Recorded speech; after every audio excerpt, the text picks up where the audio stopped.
يسعد فؤادي كلما ذكر الحبيب ترنما ذاك الذي رب العلا صلى عليه وسلم. Hadirin hadirat yang dirahmati Allah Subhanahu wa taala, sebenarnya kalau kita berbicara tentang akidah Islam, sumbernya sangatlah mudah, Al-Qur'an dan sunnah Nabi sallallahu alaihi wasallam dan pemahaman para sahabat. Oleh karenanya Al-Imam Ibnu Taimiyah rahimahullahu taala dalam Majmu' Fatawa punya perkataan yang sangat indah waktu beliau ditanya tentang dari mana kita mengambil akidah. Maka beliau menjawab, "Ammal i'tiqad, adapun akidah, fala yu'khadhu anni wala amman huwa akbaru minni." Kata beliau, adapun akidah maka tidak boleh diambil dariku dan juga tidak boleh diambil dari orang yang lebih hebat daripada aku. Bal yu'khadhu anillahi wa rasulihi, akan tapi diambil dari Allah dan Rasulnya. Wa ma ajma' alaihi salaful ummah, dan juga yang telah disepakati oleh para salaf umat ini, itu para sahabat, tabi'in dan tabi'ut tabi'in. Fa ma kana fil Qur'ani wajib i'tiqaduhu. Kata Ibnu Taimiyah rahimahullah, maka apa yang terdapat dalam Al-Qur'an wajib untuk diimani. Wa kadzalika ma thabata fil ahadithi as-sahihati.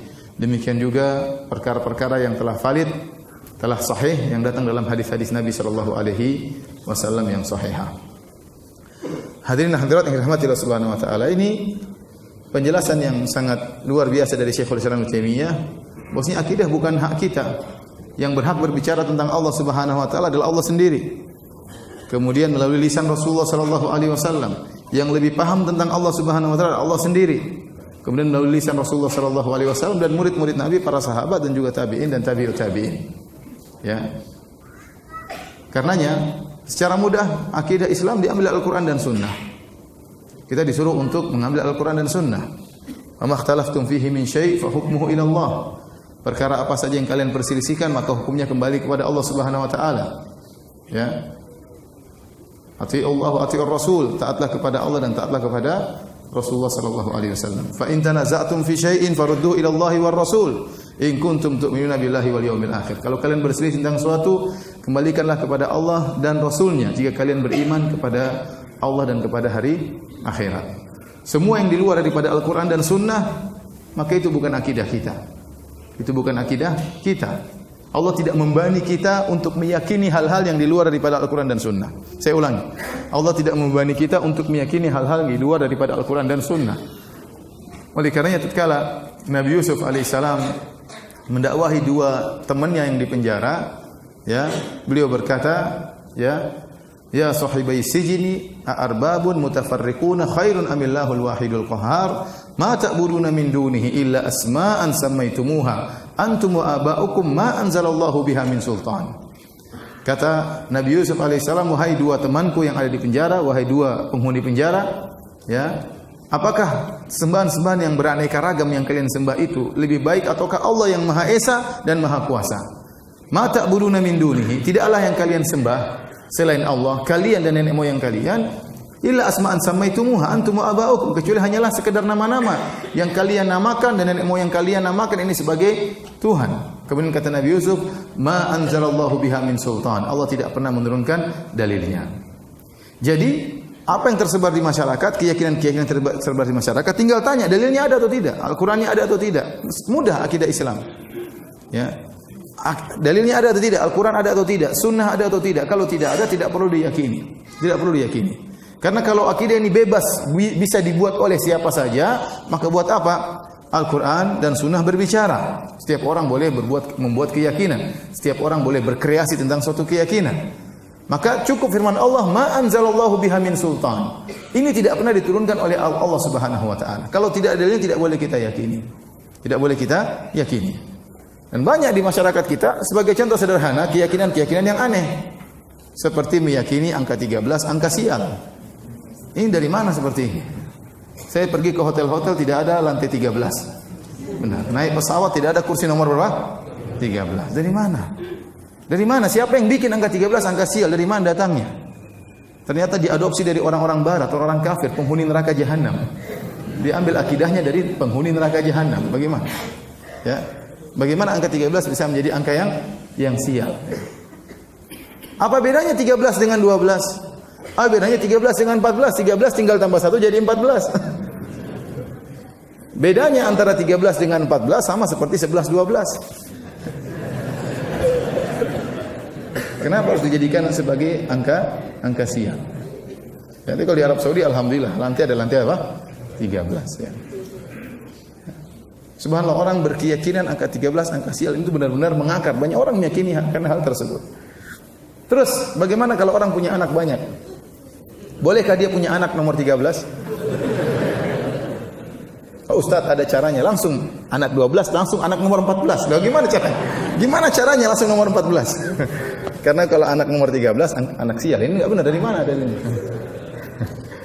Saya punya istri saya, alhamdulillah, satu-satunya ya, 13 bersaudara,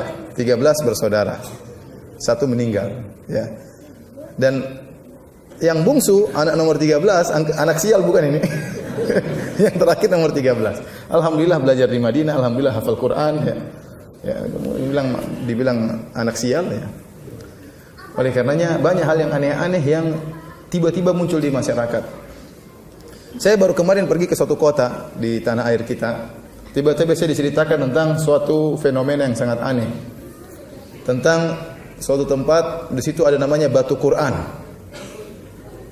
Barang siapa yang putar 7 kali, maka dia minta apa saja dikabulkan. Ya akhi, subhanallah. Ya. Ini kesyirikan. Yang mengatakan ini syirik adalah ulama Syafi'iyah seperti Al-Mikrizi. Termasuk kesyirikan dalam perbuatan, kata beliau, adalah tawaf selain di Ka'bah. Orang-orang datang berbondong-bondong meyakini hal tersebut. Dari mana keyakinan ini? Cerita konon dan konon. Tanya-tanya gimana ceritanya kisah batu Quran ini? Ceritanya adalah salah seorang wali dari kampung mereka pergi berhaji. Tatkala sampai di haji, dia mungkin pergi naik kapal, kemudian zaman dahulu, waktu pulang dia tidak lewat jalur biasanya. Waktu dia pulang, dia masuk di sumur Zam-Zam. Demikian saya dengar ceritanya. Dia masuk di sumur Zam-Zam, kemudian dia tembus sampai ke kota tersebut di tanah air. Tatkala dia sampai di tanah air Zam-Zam bocor dari Mekah itu, bocor keluar. Maka dia khawatir jangan sampai nanti jemaah haji kekurangan apa? Air Zam-Zam. Maka akhirnya dia mengambil Al-Quran, ini kisahnya. Dia mengambil Al-Quran, kemudian dia tutup Al-Quran tersebut, dijadikan penutup air tadi supaya tidak keluar lagi. Setelah Al-Quran diletakkan, tahu-tahu Al-Quran tersebut menjadi batu. Namanya batu apa? Quran. Subhanallah, itu ceritanya. Ya. Kasihan ngebor jauh sekali.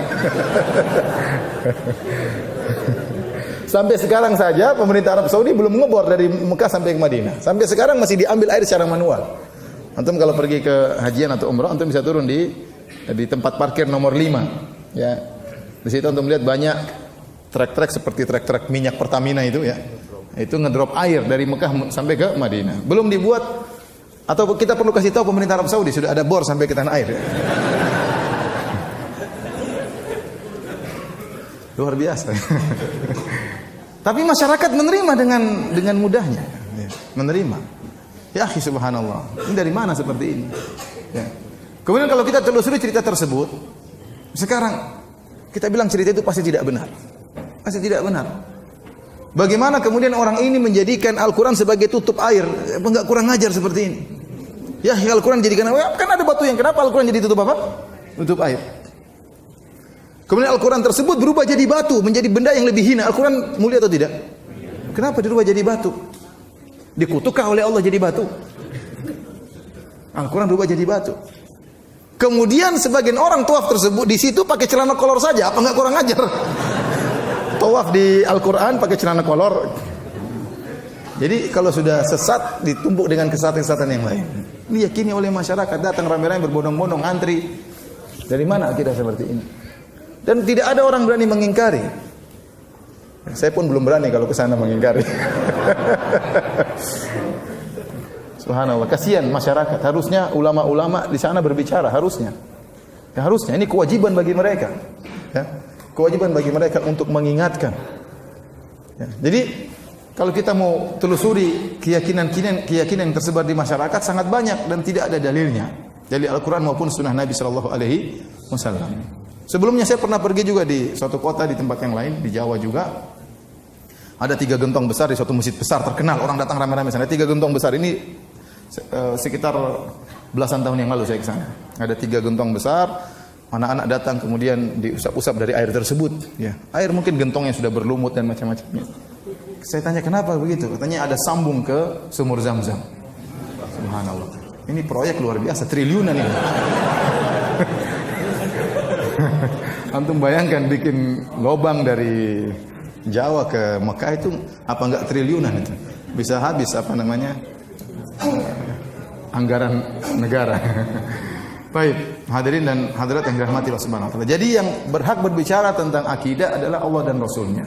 Terutama tentang sifat-sifat Allah Subhanahu wa taala. Kata Imam Ahmad rahimahullahu taala, la yusafullahu illa bima wasafa bihi nafsuhu wa bima wasafa bihi rasuluhu. La natajawazul Qur'ana wal hadis. Kata Imam Ahmad rahimahullahu taala, tidak boleh Allah disifati kecuali dengan apa yang Allah sifatkan dirinya sendiri dan Allah lebih tahu tentang dirinya.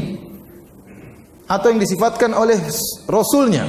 Kami tidak mau melewati Al-Quran dan hadis. Kami tidak mau melewati Al-Quran dan hadis. Kami berhenti pada Al-Quran dan hadis dalam masalah sifat-sifat Allah Subhanahu wa taala. Al-Auza'i rahimahullah pernah berkata, "Naduru ma'as sunnah haitsu darat."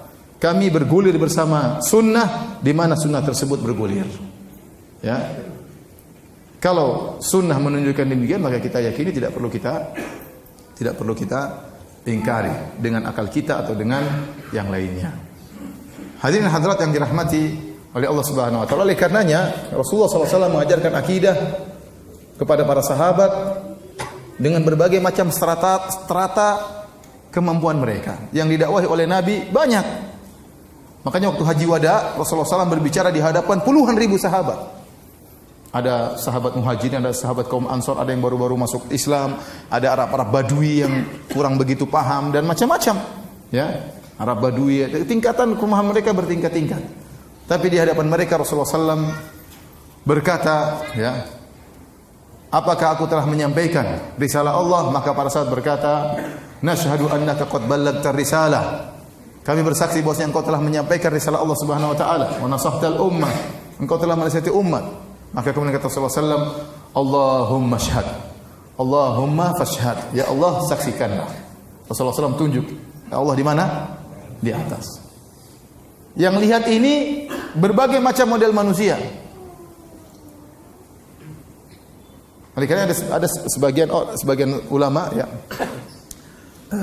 Al-Juwaini ya, dalam bukunya dia menulis kenapa dia rujuk kepada manhaj salaf dalam masalah Allah di atas. Dia melihat waktu Rasulullah SAW menyampaikan akidah, yang dengar ada orang yang terpelajar istilah kita, ada orang yang awam, ada orang yang Arab Badui. Seandainya kalau seluruh lafal-lafal hadis, lafal-lafal Al-Quran harus ditakwil, maksudnya begini, maksudnya begini, maksudnya begini, harusnya Rasulullah SAW jelaskan. Itu tidak. Oh, maksudnya di atas itu bukan di atas Allah, ini cuma sekedar simbol misalnya. Apa yang dia pahami oleh orang-orang tatkala Rasulullah SAW mengadakan kedua tangannya di atas, tatkala Rasulullah SAW menunjuk Allah di atas. Apa yang dipahami oleh orang awam? Allah di atas atau tidak? Di atas. Seandainya maksudnya itu bukan Allah di atas, maka Rasulullah SAW harusnya menjelaskan. Karena tidak semua orang pakar takwil. Ada orang awam, ada orang Arab Badui, ya. Sehingga dengan tatkala dia merenungkan hal ini, akhirnya dia kembali kepada manhaj apa? Manhaj salaf dalam masalah ini. Jadi dia menulis buku tentang masalah ini. Oleh karenanya, hadirin dan hadirat yang dirahmati oleh Allah Subhanahu wa taala, ya. Tatkala kita berbicara tentang akidah, kita berdalil kepada Al-Qur'an dan sunnah Nabi sallallahu alaihi wasallam. Ini akidah kita sangat mudah. Ada yang berbicara tentang Allah, kita bilang mana dalilnya. Ada yang berbicara tentang Allah, kita bilang mana sunnahnya. Kalau tidak ada, kita tidak yakini. Kalau ada, maka kita meyakini. Inilah sumber akidah Islam yang mudah dan gamblang dan mudah dipahami ya oleh semua orang. Mudah dipahami oleh semua orang. Baik.